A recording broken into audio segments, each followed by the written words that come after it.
week at Cristen from @JustOden. Holy moly, literally can't stop watching @Cristen videos. I know what I'm doing for the next 2 days. Amazing. Rounding down, I have 250 videos that average around, let's say 4 minutes. You could only watch my videos for 16.666666666666666666667 hours. I gotta make more videos.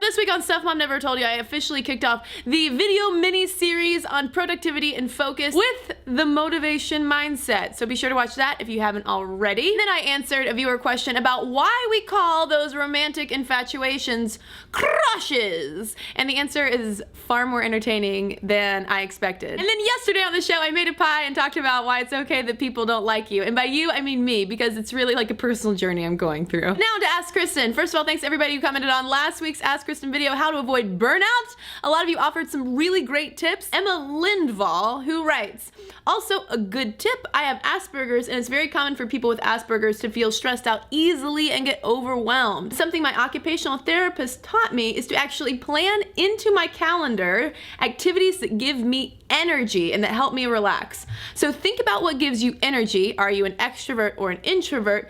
And write in the amount of activities that help you into the calendar and make sure to take your time and do them. Thank you for that, Emma. Nadeem Zafar also offered some insight. I find it helpful to break your routine just a little. By this, I mean going on a different route to work. Meditation is also a very good way of combating burnout. And lastly, going to walk somewhere that you normally wouldn't go to. Simple approaches like this can help you combat your stress. Hope that's helpful. Yes, it is helpful. Now on to this week's Ask Cristen question from the Thunder Max. Boom, boom, boom, boom. That doesn't sound like thunder. Why do some names seem feminine and others masculine? For example, Tiffany is and sounds feminine while the name Luke sounds masculine. Let's dig a little bit into Onomastics, a field of study which actually didn't start looking into this issue of the gendering of first names very deeply until the 1980s.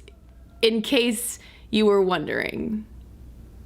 You probably weren't. We call Tiffany Tiffany and Luke Luke due to this thing called gender polarization. Academics speak for the tendency of our society to organize itself based around these constructs of the feminine and the masculine, the male and the female. When someone hears, oh, this is little Tiffany, that person knows, oh, this is a girl, it is a she, that's how I will address her, and these are all the sort of social constructs that I can now assign to her in my brain and orient her within the broader world. Same goes for Luke, only in reverse and with a lot more blue involved. There is one theory about why masculine names sound masculine, that if you go into the animal kingdom, in order to appear larger, animals will often produce lower frequency sounds like I would make a terrible tiger. When animals produce open mouth, more smiling, docile sounds, they tend to have a higher frequency, like a Tiffany. While that is a fun theory, not that many linguists would probably agree that we name our children based on sounds made in the animal kingdom. Likelier it has to do with simply differences in the way that we name girls versus boys. Over time, those names have developed what's called phonetic symbolism, directing us towards the masculine or the feminine. Studies have found that boys are likelier to have more traditional or family-based names, whereas girls are likelier to have more aesthetic-based names. Parents naming girls simply because they like the sound of that name. Or a number of girls' names are simply feminized versions of traditionally masculinized names. So for old Luke, you might have Luciana or even Lucy. What then is it about Luciana or Lucy that makes it sound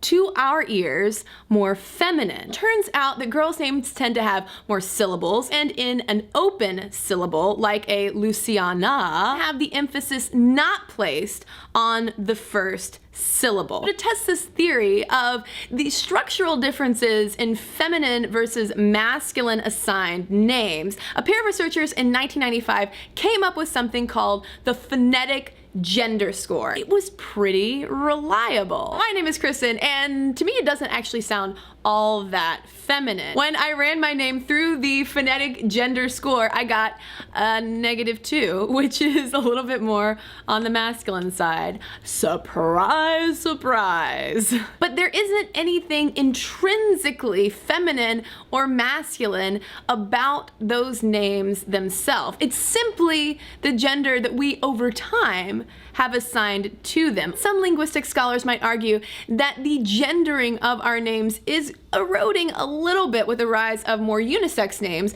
like for instance Gwyneth Paltrow's daughter Apple. Because what gender is an apple? One thing I personally enjoy is when parents assign their kids non-gender stereotyped names. So when you have girls with traditionally masculine names like, say, Morgan or John, a girl named John, or Joe, it's a much better example. Or when you have boys named Ashley. The question then becomes, does the person make the name, or does the name make the person? Let me know what you think below. And as always, ask me your questions so I can give you some answers.